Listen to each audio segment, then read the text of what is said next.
Oi pessoal, como é que vocês estão?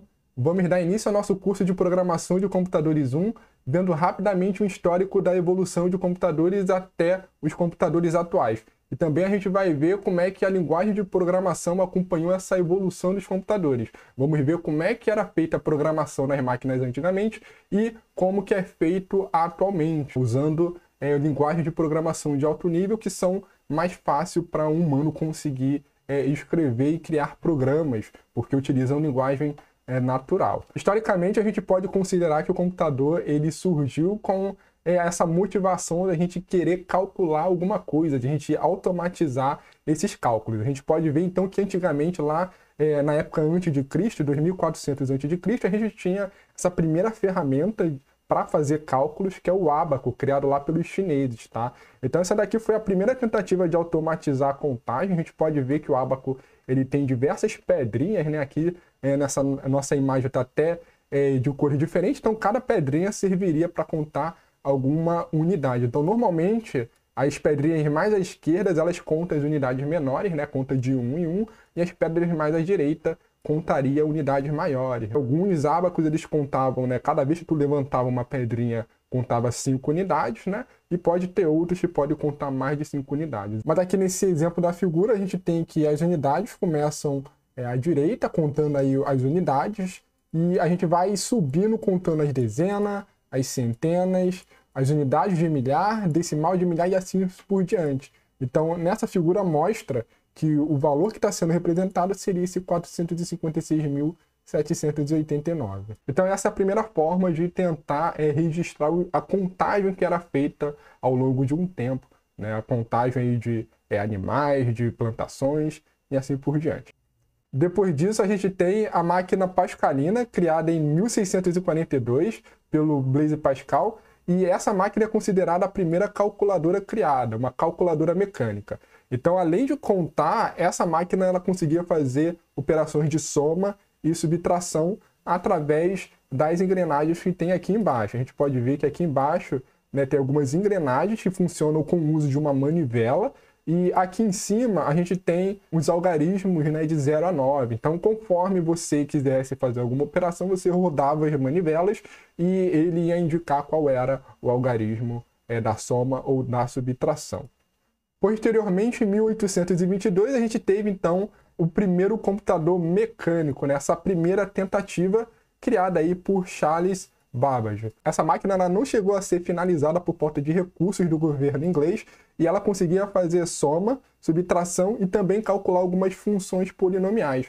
Ela chegava a calcular até uma função do terceiro grau usando números com até 15 algarismos. Também ela ficou conhecida como uma máquina de diferenças do Babbage por causa da forma como é que ele calculava essas funções. Após essa primeira tentativa, o Babbage também criou uma outra máquina, uma máquina analítica, que também não chegou a ser concluída por falta de recursos. Então essas três primeiras máquinas que a gente viu são consideradas dispositivos mecânicos. Depois disso, houveram algumas criações utilizando dispositivos eletromecânicos, até a gente chegar mais recentemente, que foi a utilização de dispositivos eletrônicos. A gente não vai se aprofundar muito nessa evolução de computadores, vocês vão ver melhor na disciplina de Fundamentos de Arquitetura de Computadores, onde se passa por cada uma dessas evoluções e gerações de computadores.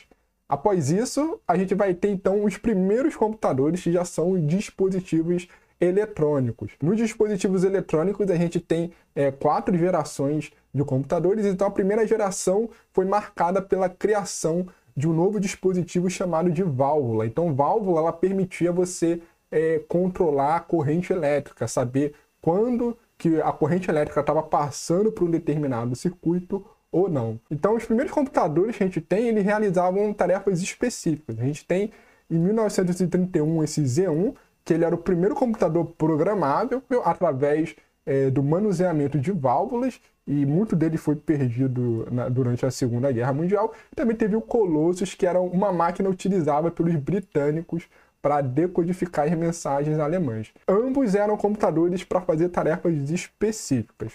Depois, em 1946, a gente teve o ENIAC, que ele é considerado o primeiro computador de propósito geral. Os outros dois computadores que a gente viu, eles faziam tarefas específicas como o Colossus, que era só utilizado para descriptografar as mensagens alemãs. Então o ENIAC ele foi construído na Universidade de Pensilvânia e a programação dele era feita manualmente com o uso de válvulas. A gente pode imaginar que uma válvula é como se fosse uma lâmpada, onde a gente ligava e desligava essas lâmpadas. E de acordo com a quantidade de válvulas ligadas e desligadas, você tinha alguma operação sendo executada. Então o ENIAC ele continha mais de 17 mil válvulas dessas, ocupando aí uma sala inteira, pesando 30 toneladas e consumindo cerca de 200 kW de potência. E a entrada de programas neles era feita através de cartões perfurados. Então cada furo dentro do cartão representava algum valor de 0 ou 1. Isso aí depende do tipo de cartão, e a saída também era feita em cartões perfurados, indicando qual era o resultado da operação que tinha sido executada. Então a gente pode ver que pela quantidade de válvulas e o tamanho desse computador era muito difícil a programação e a todo momento alguma válvula ela era queimada. E essa dificuldade de programação do ENIAC motivou a criação do conceito de programas e programas armazenados. E posteriormente, alguns pesquisadores, em conjunto com o pesquisador famoso John von Neumann, eles criaram uma outra máquina chamada de IAS, que utilizava esse conceito de programa armazenado. Então a gente tinha um programa que ele ficava armazenado em algum lugar, que era uma memória, e esse programa ele tinha instruções que ia indicar qual era o cálculo que deveria ser feito. Então esse computador ele tinha um processador que ele ia ler esse programa na memória e ele ia ler cada instrução do programa e ir realizando os cálculos, o processamento de cada instrução. E ele definiu e estabeleceu como que seria um computador de uso geral. Até hoje a gente tem máquinas que seguem o modelo proposto por John von Neumann. E a gente diz que a arquitetura que a gente tem dos computadores atualmente é a arquitetura de von Neumann, em homenagem a esse pesquisador que fez o primeiro protótipo, a primeira ideia de como seria a construção de um computador de uso geral. Então, basicamente, o computador ele consiste em 3 elementos. A gente vai ter o processador, vamos ter a memória e os dispositivos de entrada e saída. Então, o processador ele sempre vai receber uma instrução que vai estar armazenada na memória ou uma instrução que vai vir do dispositivo de entrada e saída. E tem alguns outros detalhes que vocês vão ver melhor na disciplina de fundamento de arquitetura de computadores. Então esse aqui marcou a primeira geração de computadores, foi de grande importância para a área de computação em geral. Depois disso passou-se a primeira geração de computadores, que foi a introdução das válvulas. A gente teve a segunda geração com a introdução de transistores, depois veio a terceira geração com a introdução de circuitos integrados, e a gente está atualmente na 4ª geração, onde a gente consegue ter que um computador ele é formado por milhões de circuitos integrados. E na 4ª geração, a gente teve a vinda dos computadores pessoais. Então, o primeiro computador pessoal, registrado por volta de 1973, chamado aqui de Alto, ele foi construído pela Xerox. Ele já tinha alguns dispositivos de entrada e saída que a gente vê atualmente, como mouse, teclado, já tinha interface gráfica. Nessa época já tinha o conceito também de sistema operacional. E com o sucesso desse computador, algumas características foram incorporadas no Macintosh. Então a gente pode ver aqui como é que era essa máquina. Na 4ª geração de computadores é caracterizado pela técnica de miniaturização de circuitos. Então a gente já tinha computadores podendo caber em qualquer local de trabalho, ao contrário do que a gente viu no ENIAC, que a gente pesava 30 toneladas. A gente precisava de prédios para conseguir armazenar o computador. Então atualmente a gente vive um momento que a internet é muito acessível, e a gente tem outros tipos de computadores. A gente tem os laptops, né, os notebooks, temos hoje em dia tablets que têm basicamente o mesmo funcionamento de computador. A gente tem processador, memória,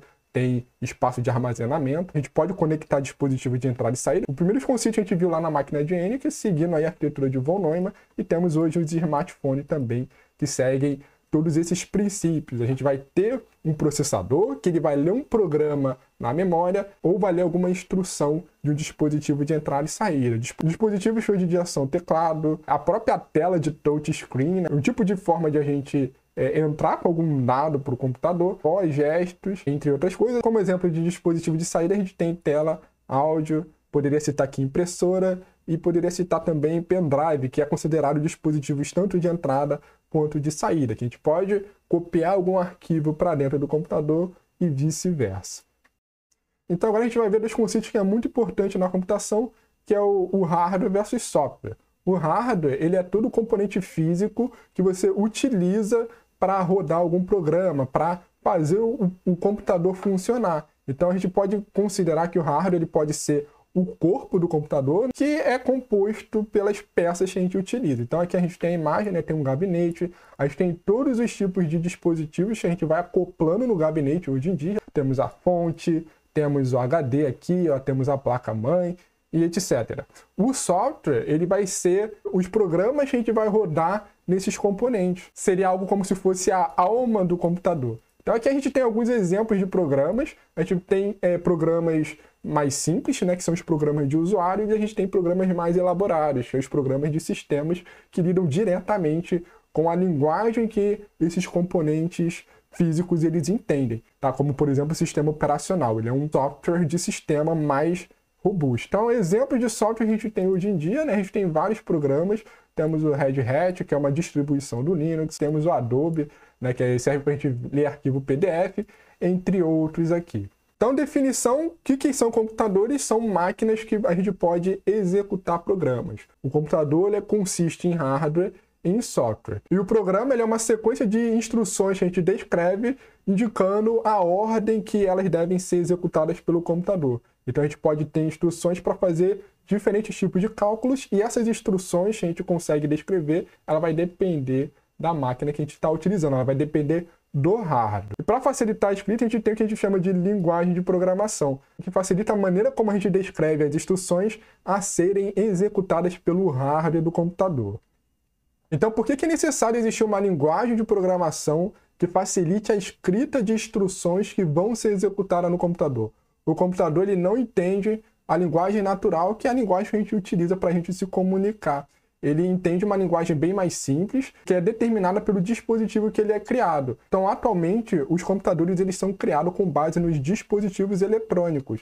E, por causa disso, ele só entende a linguagem binária, que a gente pode traduzir que essa linguagem binária ela só tem dois tipos de valores, que é o 0 ou o 1. Em outras palavras, a gente pode considerar que esses dispositivos eletrônicos eles têm dois estados, que é o estado onde está passando corrente elétrica alta, que é representado pelo valor 1, e o estado onde está passando corrente elétrica baixa, que seria o estado representado pelo o valor 0. Então a gente diz que a linguagem que o computador entende é uma linguagem binária, é uma linguagem que segue o sistema binário, onde os valores dessa linguagem são bits, que representam estados de 0 ou 1, de desligado ou ligado. E a gente tem um conjunto de 8 bits, ela representa uma outra unidade chamada de byte. Tá? Então a gente pode ver um exemplo aqui, que esses 8 bits, tá? Esses 8 conjuntos de 0 e 1, ele é considerado um byte. E a gente tem todo um estudo matemático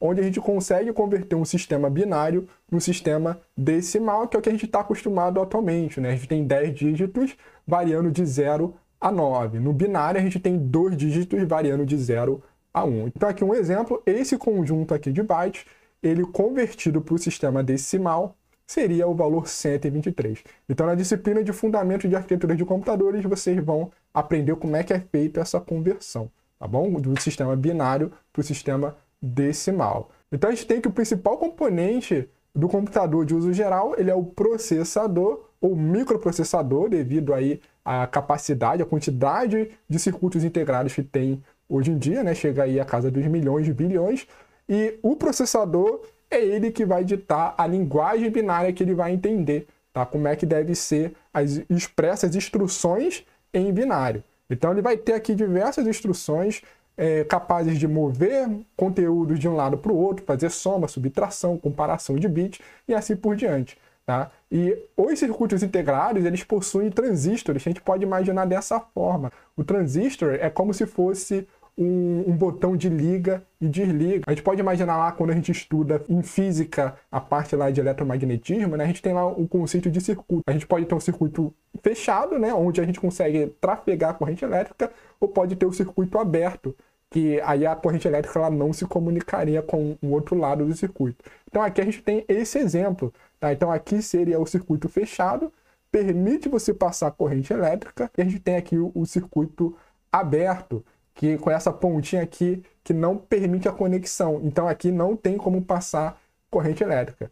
Então, o dispositivo que faz esse switch, né, fazer essa mudança de estado fechado e aberto, ele é o transistor. E o processador é composto de milhões desses dispositivos. A todo tempo tem um transistor que está ligando ou fechando, né, que está deixando a corrente elétrica alta ou baixa.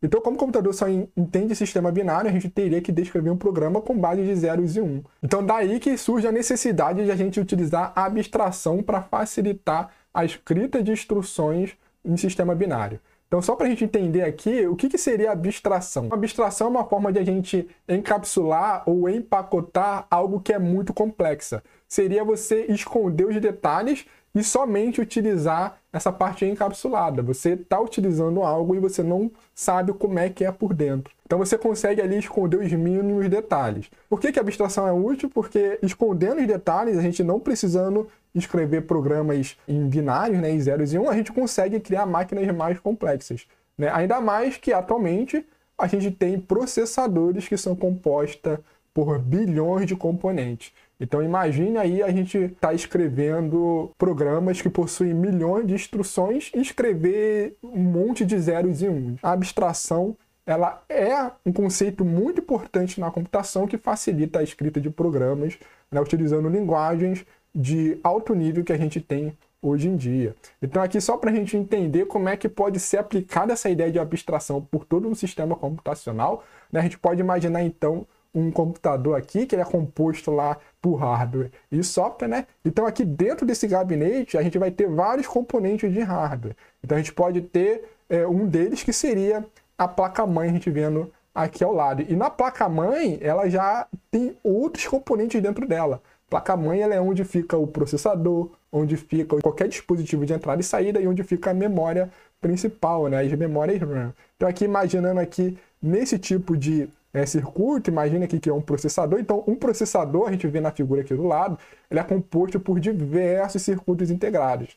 E aí a gente chega aí a milhões de circuitos integrados e cada circuito ele é composto por outros componentes eletrônicos. E se a gente for dando um zoom, né, um grande zoom em tudo, a gente vai ver detalhes e mais detalhes de que a gente vai encontrar. Então aqui vai ter vários módulos de circuitos integrados que são compostos por várias células e cada uma dessas células vão ser o conjunto do que a gente chama de portas lógicas, que são conceitos que vocês vão ver em arquitetura de computadores, tá? Então portas lógicas são formadas então por transistores, que são esses dispositivos que permitem ligar e desligar algum circuito. Então perceba aqui que é muitos componentes envolvidos e a gente só enxerga uma caixa que seria o gabinete, ele encapsula toda essa complexidade, todos esses bilhões de componentes que a gente tem utilizados para construir um processador e um computador de uso geral. Então a ideia de abstração é muito importante para que a gente consiga construir programas cada vez mais complexos. E aqui a gente tem um exemplo de como que é o sistema de computação. Então aqui no nível mais baixo a gente vai ter os maiores detalhes, né, a nível de transistores. Temos aqui os gates, que são as portas lógicas, depois vem as células, os módulos. Isso tudo aqui é utilizado para fazer o nosso CPU, tá? O processador. Então, o processador ele tem de uma linguagem binária, que é o que a gente chama de linguagem de assembly. Então, acima da CPU, do processador, a gente vai ter softwares que vão ajudar a gente a escrever um programa em uma linguagem mais simples e converter ele numa linguagem que o processador entende, a linguagem binária. Então a gente vai ter aqui o assembler e o link, a gente vai ver mais adiante para que ele serve, e vai ter aqui o compilador. Essas duas últimas camadas são softwares, são programas que ajudam na conversão de uma linguagem natural para uma linguagem que o computador entenda. Então o que vai ter abaixo do nosso programa que a gente vai desenvolver? A gente vai estar desenvolvendo software de aplicação através de alguma linguagem de alto nível, tá? Esse HLL é de High Level Language. Então, existem várias linguagens de alto nível que a gente pode utilizar, que eles utilizam formas simbólicas, onde a gente consiga entender melhor, ao invés de estar utilizando zeros e uns. Além disso, a gente vai ter outros programas que são chamados de software de sistemas, como, por exemplo, o compilador e o sistema operacional. O sistema operacional é ele que vai estar fazendo essa interface do hardware e do software de aplicação. Ele vai estar provendo algumas funcionalidades básicas para a gente não precisar entender a fundo de como é o hardware que a gente está utilizando. E o compilador, ele é o programa responsável por pegar um programa escrito em linguagem de alto nível e converter esse programa na linguagem que o computador entende, uma linguagem de baixo nível, né? A linguagem binária. E o hardware são os componentes físicos onde a gente vai estar rodando o nosso programa. Então perceba, né, que aqui o centro é o hardware e acima dele a gente vai ter o software de sistema para facilitar essa comunicação com os programas que a gente vai estar criando, que corresponde a essa camada aqui de software de aplicação. Então agora a gente vai ver exemplo de como os programas podem ser escritos. Aqui a gente tem um exemplo de uma linguagem que o computador entende, que seria a linguagem binária, tá? Só que ao invés de a gente colocar em 0 e 1, a gente tem uma linguagem correspondente à linguagem binária, só que utilizando representações simbólicas, que a gente chama de linguagem de assembly. Então aqui a gente pode perceber que esse aqui são as instruções exatas que o processador entende. Só que aqui ele está com uma representação que a gente entenda melhor, tá? A linguagem realmente que vai ser executada é a linguagem binária, tá? Então essas instruções aqui, elas vão ser convertidas por um programa que a gente chama de montador, vai ser convertida no conjunto de valores de zeros e uns. Tá bom? Então isso aqui vai ser zeros e uns e assim por diante. Mas para a gente facilitar, a gente tem essa representação em linguagem de assembly, que é a representação simbólica. Então aqui seria o exemplo de como seria a soma de dois números. Não precisa estar se preocupando em detalhes, tá bom? Então como é que seria a soma de dois números? Então olha o que a gente tem somente para somar dois números, tá? A instrução de soma realmente seria esse add aqui, tá bom? A gente tem some esses dois EAX e EBX. Esses aqui são componentes de memória que a gente chama de registradores, onde eles vão armazenar esses valores. Então esse add, ele vai pegar os valores armazenados nesses registradores e vão somar e guardar no registrador EAX. Então para vocês verem, né, como é que seria em baixo nível na linguagem do computador para fazer uma simples soma. Tá? Olha a complexidade que a gente tem. Então a linguagem de assembly ou linguagem de montagem, ela facilita um pouco a gente escrever programas porque ela utiliza símbolos que são fáceis de a gente conseguir entender, ao invés de ser um conjunto de zeros e uns. E a memória do computador e os registradores, que são memórias que são internas ao processador, elas têm um símbolo também para a gente conseguir identificar eles, tá? Que é o caso aqui do EAX, EBX, são símbolos que representam os registradores, que são memórias do processador. E apesar de a gente não estar lidando com zeros e um, ainda requer um grande detalhe para a gente construir programas, e ainda assim se torna bem difícil a gente estar construindo programas bem produtivos. E a gente costuma chamar a linguagem de montagem ou linguagem de assembly de linguagem de baixo nível, porque a gente precisa de muitos detalhes ainda para estar executando instruções no processador, no hardware do nosso computador.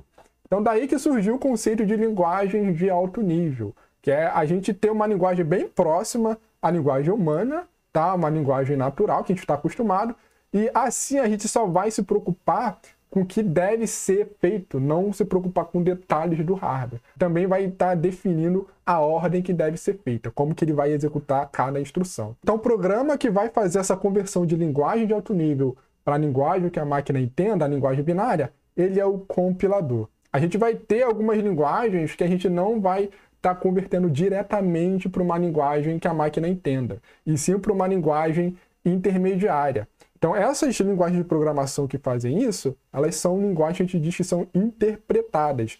Ela vai ser convertida por uma representação intermediária que vai ser executada por um programa que vai ser responsável de fato de executar o programa na linguagem que o computador entenda. Então essas linguagens interpretadas, que não vão ser convertidas diretamente para a linguagem que o computador entenda, elas são executadas por um interpretador.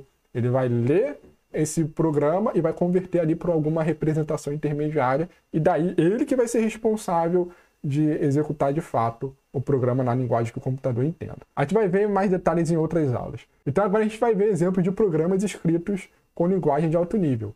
Existem várias aí no mercado, como C, C++, Java, Python, Ruby e assim por diante. Existem várias linguagens de programação, cada uma com características específicas, né, sendo ou compiladas ou interpretadas. Então aqui a gente tem um programa da linguagem Java, que a gente vai ter o mesmo exemplo ali de somar dois números, né, 17 mais 5, como a gente tinha em assembly. Então a gente já, de cara, a gente consegue notar que a gente reduziu bastante a quantidade de código para escrever, para fazer essa soma. Então aqui a gente vê que a gente tem essa primeira linha definindo uma classe chamada soma, temos aqui alguma coisa falando de main, e temos essa instrução fazendo ali um print da soma. Não se preocupe com detalhes, pessoal. Ao longo do curso vocês vão se familiarizando. Aqui é só um exemplo de como seria essa soma. Basicamente a soma seria feita assim, tá bom? Então essa daqui seria como era feito em Java, né? O que quer que seja feito, seja imprimido na tela a soma de 17 mais 5. Outro exemplo de uma outra linguagem de programação de alto nível, né, que é o Python, seria simplesmente a gente fazer isso aqui.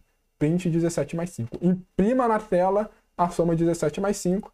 Aí daria o resultado aqui de 22. Então repare que com uma linguagem de programação de alto nível, a gente só se preocupa com aquilo que deve ser feito, né? Faça isso nessa ordem. Então aqui faça essa soma e imprima na tela.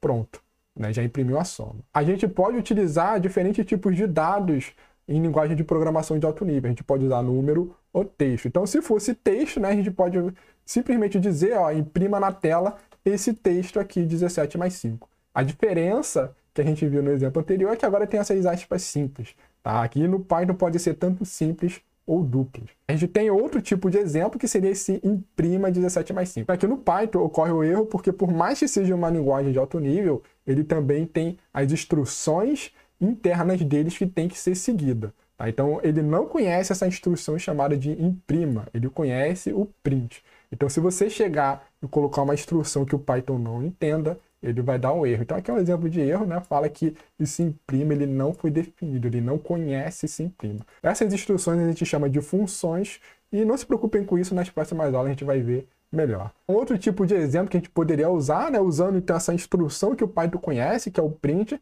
seria simplesmente esse texto, né? Coloca aqui já o resultado, mas seria um erro ou não. A gente sabe que 17 mais 5 não dá 25, dá 22, mas aqui, como é um texto, ele vai imprimir o texto. Aqui não é um número. Aqui a gente tem outro exemplo onde a gente está tentando imprimir o resultado de uma divisão. Então a linguagem de programação ela reconhece também as propriedades matemáticas, indicando aqui que não é possível calcular um número que é dividido por zero. A gente sabe que qualquer número dividido por zero ele é um número indeterminado. A gente até chega a ver em cálculo que, aplicando o limite, a gente chega no resultado de infinito. Mas aqui no caso, como ele está vendo as regras matemáticas, ele vai ocasionar um erro dizendo que não existe divisão por zero, é um número indeterminado. Então nessa aula a gente viu de forma geral como é que foi a evolução dos computadores, quais são os tipos de linguagens que eles entendem, que são a linguagem do sistema binário. Vimos que é muito difícil a gente criar programas utilizando linguagem binária e a gente tem algumas outras linguagens que facilitam a escrita de programas. Temos a linguagem de baixo nível, que é a linguagem assembly, que facilita a escrita de programas, mas ainda assim é muito complicado estar utilizando ela. E temos as linguagens de alto nível, que são linguagens mais parecidas com a linguagem humana, com a linguagem natural, que facilita a escrita de programas. Então na próxima aula a gente vai estar dando uma introdução sobre programação. E a gente vai começar a ver detalhes da linguagem que a gente vai utilizar no nosso curso, que é a linguagem do Python. Então pessoal, vou finalizando por aqui e até a próxima aula. Até mais!